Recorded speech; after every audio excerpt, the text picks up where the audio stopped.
Assalamualaikum warahmatullahi wabarakatuh. Waalaikumsalam warahmatullahi wabarakatuh. Oke, kali ini kami akan mempresentasikan hasil proyek akhir dari praktikum teknologi dan pemrograman mobile. Sebelumnya kami akan memperkenalkan diri terlebih dahulu. Di kelompok kami ada dua anggota, yaitu saya sendiri, Dedi Mumtazul Umam dengan NIM 123190042, dan teman saya Bayu Trinugroho dengan NIM 123190015. Nah, untuk proyek kami yang akan kami presentasikan yaitu temanya adalah Quran Mobile App. Oke, mumpung langsung saja untuk presentasinya.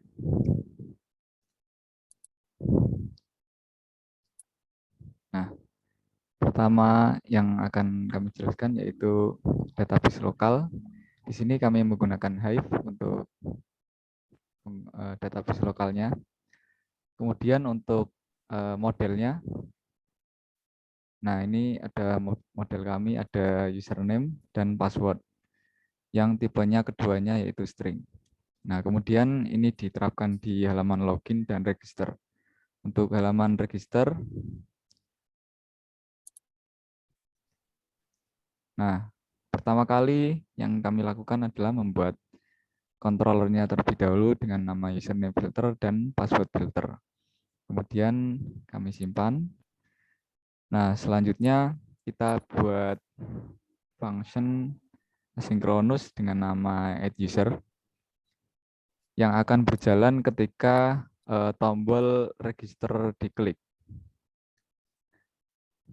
Jadi isi fungsinya yaitu untuk menambahkan username dan password yang diketik user pada form, kemudian ditambahkan ke database. Nah, kami juga mengecek ketika username-nya sudah terdaftar atau sudah ada di database, maka tidak akan bisa dilakukan register lagi. Nah, seperti itu. Untuk tampilannya seperti ini. Jadi ada field username, field password, ada logo. Nah, field password, field username, logo. Kemudian ada button juga. Nah, buttonnya itu ketika diklik maka jika username dan passwordnya nggak kosong, dia akan jalankan fungsi add user. Ketika kosong akan keluar snack bar yang tulisannya adalah username or password can be empty. Tuh. Untuk selanjutnya login. Nah, di login ini hampir mirip sama register. Jadi bikin controller dulu, kemudian disimpan. Setelah itu bikin validator. Kemudian fungsinya namanya login.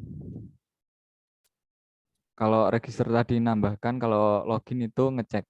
Jadi isi fungsinya yaitu ngecek apakah username dan password yang diketik user itu sesuai dengan yang ada di database lokal. Jika sukses, maka akan diarahkan ke halaman home-nya.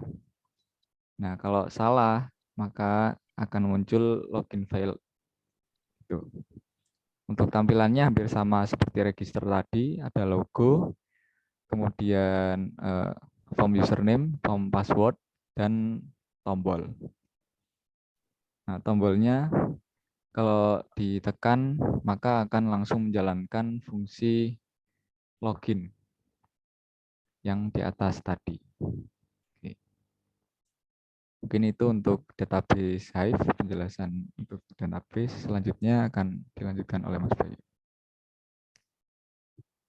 Oke, selanjutnya kita beralih ke bagian home. Jadi di dalam home ini menampilkan list dari surat-surat yang ada dalam Al-Quran.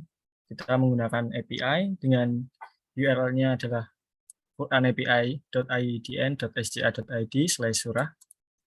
Jadi kita fetch data dari URL ini, kemudian langkahnya yaitu kita buat suatu function asinkronus kemudian asynchronous, async await, kemudian hasilnya kita returnkan sebagai JSON.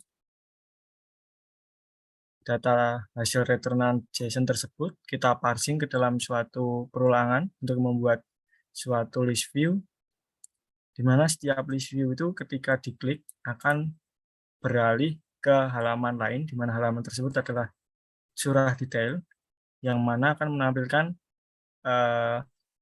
ayat-ayat yang ada dalam surah yang diklik tadi. Kemudian pada tampilan list surah, kami menampilkan nama surahnya. Oh, yang pertama ada indeks surah atau nomor surah keberapa, kemudian ada nama surahnya, kemudian ada juga detail surah. Nah, di sini detail ini kami menampilkan jumlah ayat dan juga di mana tempat turunnya surah tersebut. Kemudian ada juga nama surah dalam bahasa Arabnya. Ini function untuk menampilkan detail. Ada kondisi untuk mengecek apakah dia turun di Mekah atau Madinah, kemudian saya konketkan dengan jumlah ayatnya. Untuk function build chip ini untuk membuat list, membuat tampilan dari indeks surahnya. Kemudian beralih ke halaman detail surah. Nah, di halaman detail surah ini menerima dua parameter, yaitu ID surah dan nama surah.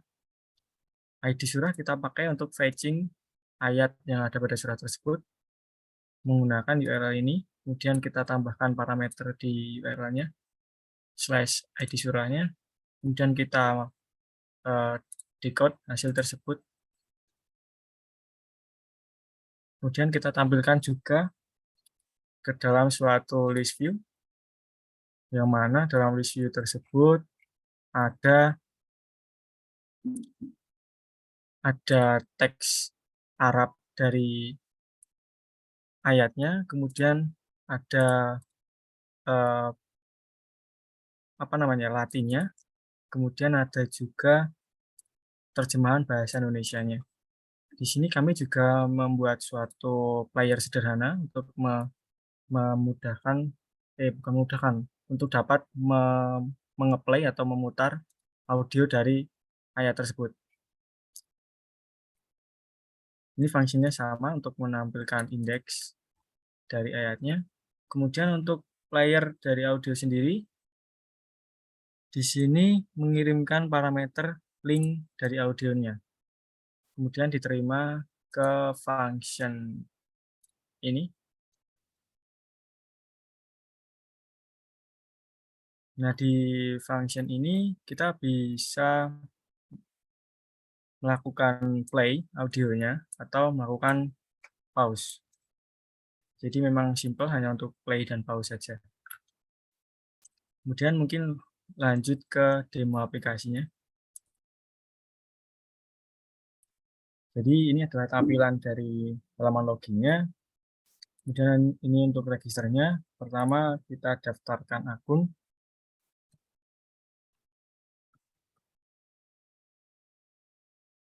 Ketika terdaftar akan memberikan notifikasi register sukses. Ketika kita mendaftarkan user dengan username yang sama,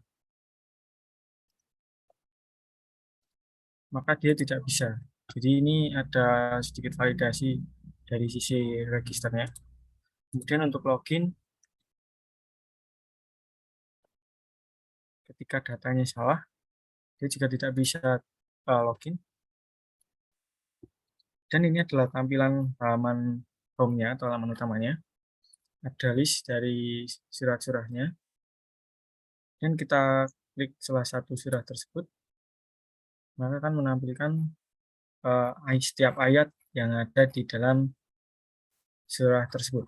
Kemudian ketika diklik tombol play yang ada pada audio player, maka akan memutar audio dari ayat tersebut, dan kita juga bisa mempause audionya. Kita putar yang lain. Oke, kita juga bisa logout dari aplikasi ini dengan menekan tombol di pojok kanan atas. Oke, mungkin sekian demo aplikasinya. Saya kembalikan ke Mas Dedi. Oke, terima kasih Mas Bayu. Mungkin itu saja presentasi dari kelompok kami. Kurang lebihnya mohon maaf. Assalamualaikum warahmatullahi wabarakatuh. Waalaikumsalam warahmatullahi wabarakatuh.